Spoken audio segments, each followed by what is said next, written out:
Jason with JD CDL. Now we're going to perform an engine inspection on a Class A vehicle. Now the first thing I want to check, I'm going to look under the engine and make sure there are no leaks on the ground and nothing is hanging from the engine. Then I'm going to check all hoses. Make sure they're properly secured on both sides. They're not cracked, damaged, or leaking. The coolant, I'm going to make sure the coolant should be above the fill level between the minimum and maximum and can be checked through the cycle. Our alternator is properly secured to the engine, not cracked or damaged. All bolts are tight and not missing. The electric cable is properly secured on both sides. It's not ripped, torn, and has no exposed wires. The belt is tight, does not move more than 3/4 of an inch, and has no cuts or damages. The water pump is properly secured to the engine, not cracked, damaged, or leaking. Now the alternator and the water pump use the same belt. So that's the right side of the engine. Now we're going to move to the driver's side.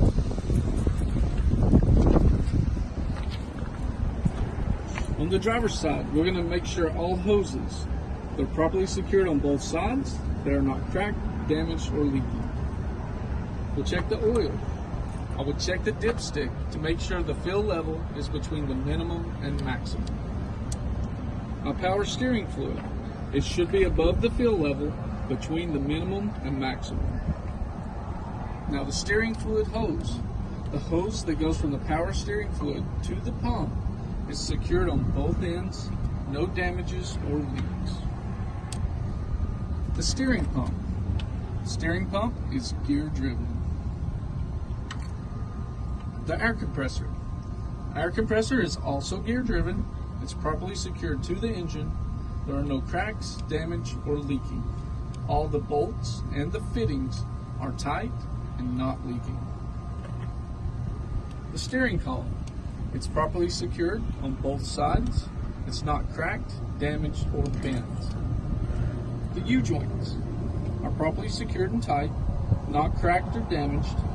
They're properly greased, and there is no debris in between the U-joints. The steering box, it's properly secured. There's no cracks or damage. All the bolts are tight and not missing, and the fittings are tight and not leaking.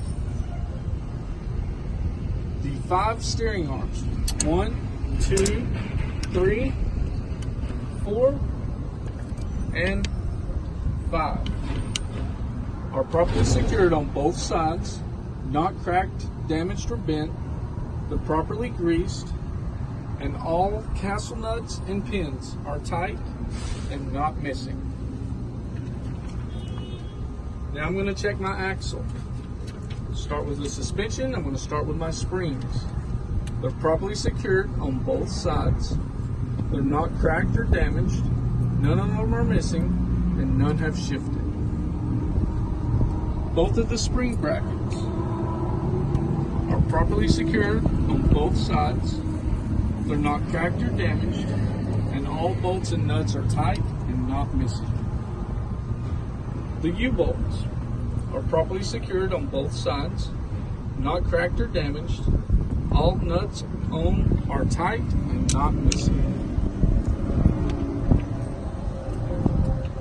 I'm going to check my shock absorber. It's properly secured on both sides. It's not cracked or damaged. It's not bent and not leaking. My brakes. My brake hose is secured on both sides with the fittings. It's not cracked or damaged, and it's not leaking. Brake chamber is properly secured, not cracked or damaged. It's not leaking, and it has a clamp, and it is tight. My slack adjuster and my push rod, properly secured.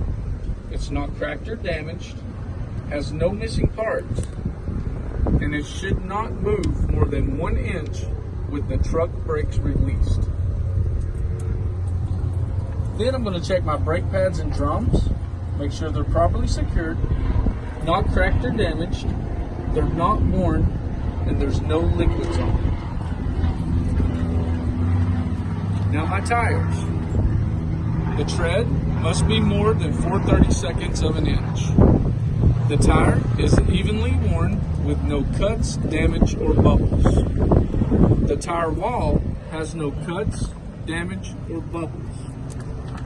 The valve stem, it's not damaged or leaking, and I will check the tire pressure with a gauge, and it has a cap. The rims, I'll make sure there are no cracks, bends, or illegal welds. All of my lug nuts are tight and not missing. There should be no rust between the lug nut and the rim. If there was, it would show that the lug nuts were loose. The hub seal is properly secured, not cracked or damaged, and not leaking.